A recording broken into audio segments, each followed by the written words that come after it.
Let me ask you a question. What is the future of Smash? To some, it's a world where people only play Fox. For others, it's a world where their beloved Geno is finally playable in a mainline title. To members of the University of Chicago's Smash Club, it's some of the strangest platform fighting to ever be seen in a competitive setting. As a bi-weekly feature for their events, Chicago's Smash Club runs The Future of Smash, a series of side brackets that bring by and large brand new competitive formats to the game that go well beyond the confines of singles, doubles, and squad strike to create a tournament experience that could just as easily be described as a social experiment. So, Chicago had some traditional kind of weird side brackets that it liked to run, like to end every quarter and that kind of thing. And my take was always, we could push that way further. So then, I eventually became an organizer, and I made that, my project along with another TO of mine, Kurt Switch, and the two of us have a huge backlog of different ideas that we're always working through to try and make sure that every other week is indeed a new bizarre side bracket. We've tried to put basically every number you can fiddle with in the spotlight in one way or another, whether that's increasing the knockback of every move and not telling any players and just like letting them figure that out on the fly when their moves kill at 40, or we ran Giant Smash, but we thought that wasn't funny enough. So we decided to make it based on people's GSP, their Giant Smash placement. So we literally had every player DM us their roster GSP, and that was how we seeded the bracket. Many of these events may have pushed the envelope, but for Chicago Smash's 420th tournament on May 5th, 2023, the club would take what might have been their most extreme measures yet. This side bracket would be known as Smash Ultimate Extreme, based on a viral image that outlined the rules for a tournament that was allegedly held in February of 2019 and had a very unique and strict rule set known simply as Competitive Gentlemen's Rules. So actually, the first thing I did was I just posted a link to the image in our Discord server because I thought it was funny, and I just wanted to announce a couple changes we're making to the rule set for this next tournament. We hope this makes for a more fun and fair competitive experience.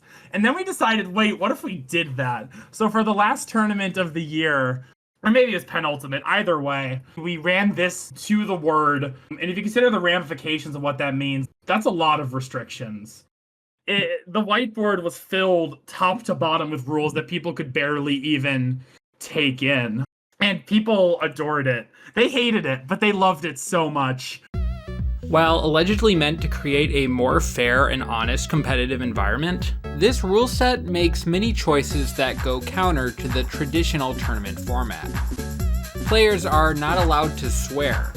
They must wash their hands before picking up a controller, and they're not even allowed to talk in the vicinity of an ongoing match. While players face stronger than usual conduct standards out of game, in-game things are similarly strict. Unlike standard Smash, two items are turned on in this mode, Pokeballs and Smash Balls, but otherwise it's a far more restrictive mode than typical tournament Smash. Offstage edge guards are wholly prohibited in this mode due to being unfair.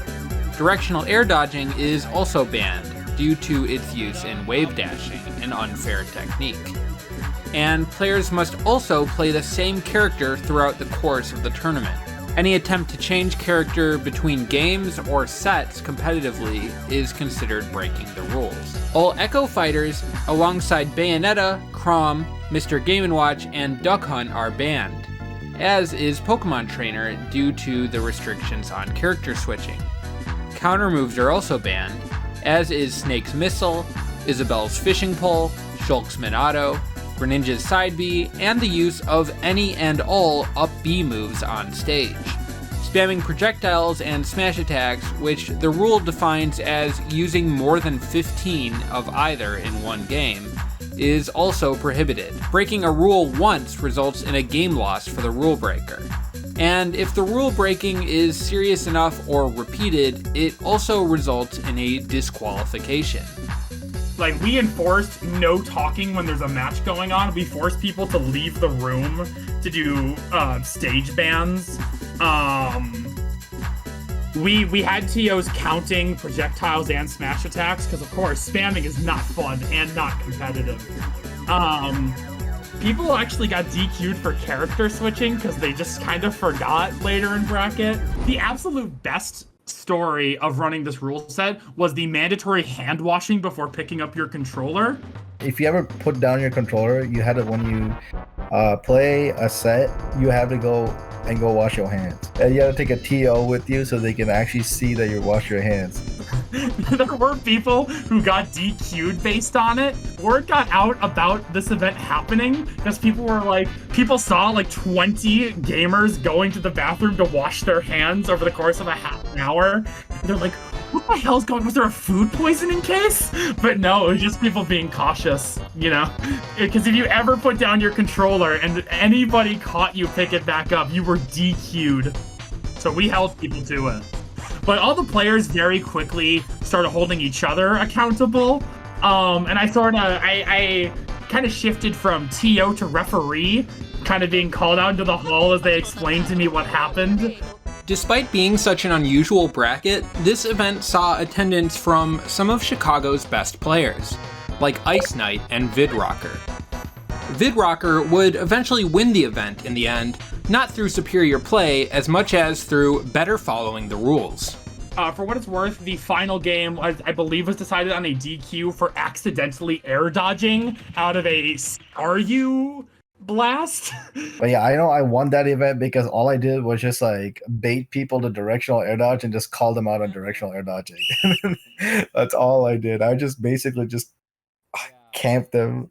Yeah, I just played Roy, just kept swinging, and I was like, okay, this works. So, what do you think? Is this really the future of Smash? And if not, what is? Let me know in the comments.